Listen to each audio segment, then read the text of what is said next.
This is Non. Non has a problem. He drinks coffee 3 times a day, but he doesn't like going to a coffee shop. When he was in Vietnam, he saw many coffee shops in Saigon. Every block of the city has at least one, some had 2, and others had 3 or 4.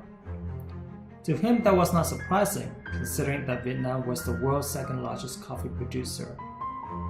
Non is now thinking. Google told him that coffee was first introduced to Vietnam by the French during the colonization of Indochina in 1857, as both a lifestyle and an agricultural commodity. Today, coffee has become embedded in the local culture, especially for the Saigon residents. Non is now on a mission. What is his mission? His mission is to introduce a brand of coffee called Nespresso to the people of Saigon.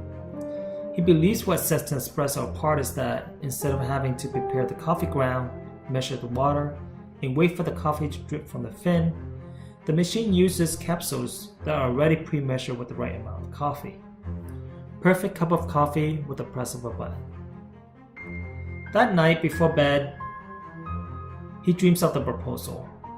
He dreamt about the current political, economic, social, and technological factors in Vietnam.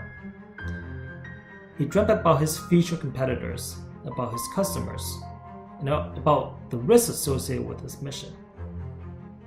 The next day, Non goes to the library and finds out many things.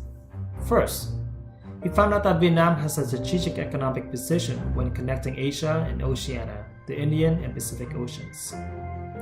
Within the last 10 years, the Vietnamese economy is developing with the highest growth rate in the area. Second, Vietnam is an active member of the ASEAN since 1995 and APEC since 1998, which proves that Vietnam is an international credible country. And lastly, Vietnam is currently making a transition from a century-controlled command to a more outward-looking, more efficient, and more competitive economy. This is good news. Non also recognizes that Vietnam is becoming more service-oriented. The sector is forecasted to increase by 8% annually, accounting for about 42% of the national GDP during the period of 2016 through 2020. In addition, the Vietnamese government also implements an aggressive policy intended to promote the development of high value-added services in its modern society. Despite the dispute with China about the East Sea, Non still sees Vietnam as a stable and peaceful country. The country, with its high growth rate, is still an attractive destination for international investors.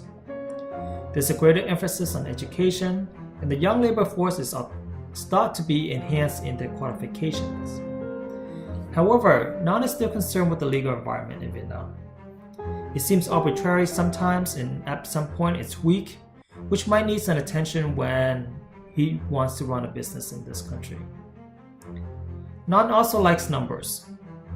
According to statistics, the Vietnamese coffee industry is expected to grow strongly in the coming years as the population continues to expand of about 1 million people per year.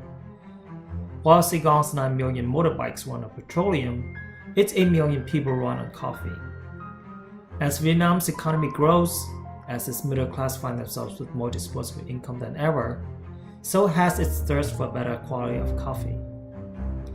In Saigon, where Starbucks and other global chains such as the Coffee Bean have already started making inroads into the city's increasingly cosmopolitan and increasingly wealthy population, a band of small, privately owned coffee outlets has emerged. Created using Powtoon.